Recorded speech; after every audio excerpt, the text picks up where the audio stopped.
Halo guys, mari kita belajar tentang cabai rawit. Fluktuasi harga dan efisiensi. Pemasaran cabai rawit di Desa Sepanjang, Kecamatan Glenmore, Kabupaten Banyuwangi. Alasan saya mengambil judul ini adalah dilakukan untuk mengetahui fluktuasi harga cabai rawit di Desa Sepanjang, mengetahui saluran dan lembaga pemasaran, serta mengetahui efisiensi pemasaran cabai rawit di Desa Sepanjang, Kecamatan Glenmore, Kabupaten Banyuwangi. Hal ini dilakukan untuk memberikan informasi yang dijelaskan bahwa cabai rawit merupakan salah satu komoditas pertanian yang memiliki nilai ekonomi yang tinggi di Indonesia. Namun, harga cabai rawit sering mengalami fluktuasi yang tinggi, terutama di tingkat petani.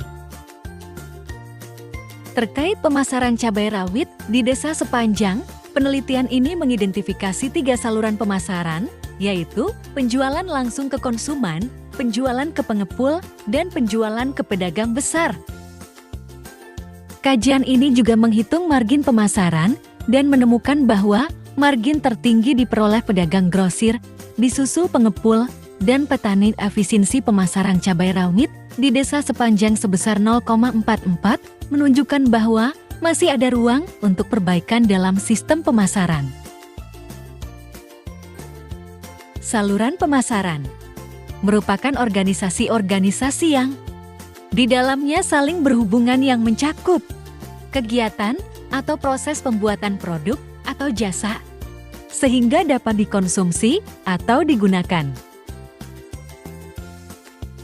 Lembaga pemasaran merupakan suatu usaha berbentuk perserikatan ataupun perorangan yang menyelenggarakan kegiatan pemasaran untuk menyalurkan produk sampai ke konsumen akhir.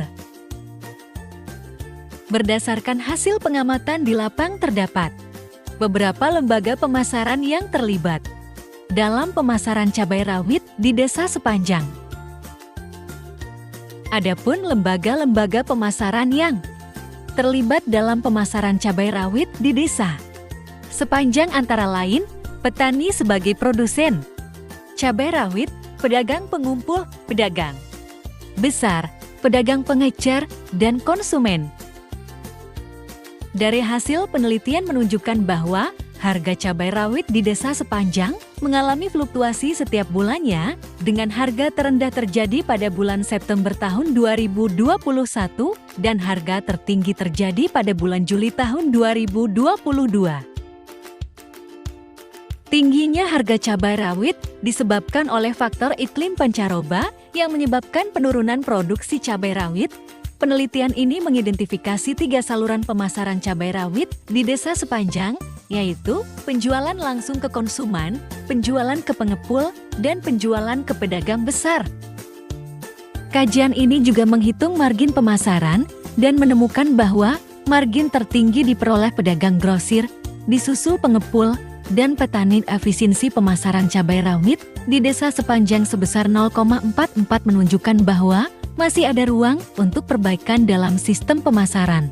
Studi ini menyarankan agar saluran pemasaran kedua untuk cabai rawit di wilayah ini melibatkan petani yang menjual hasil panennya kepada pengepul, yang kemudian menjualnya ke pengecer, yang selanjutnya menjualnya ke konsumen.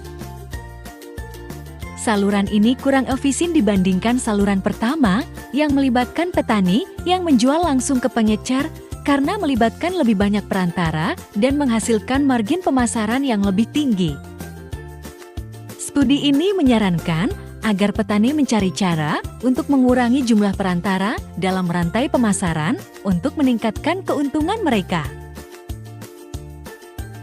Oke, sampai sini kita berdiskusi. Sampai jumpa di lain waktu ya guys.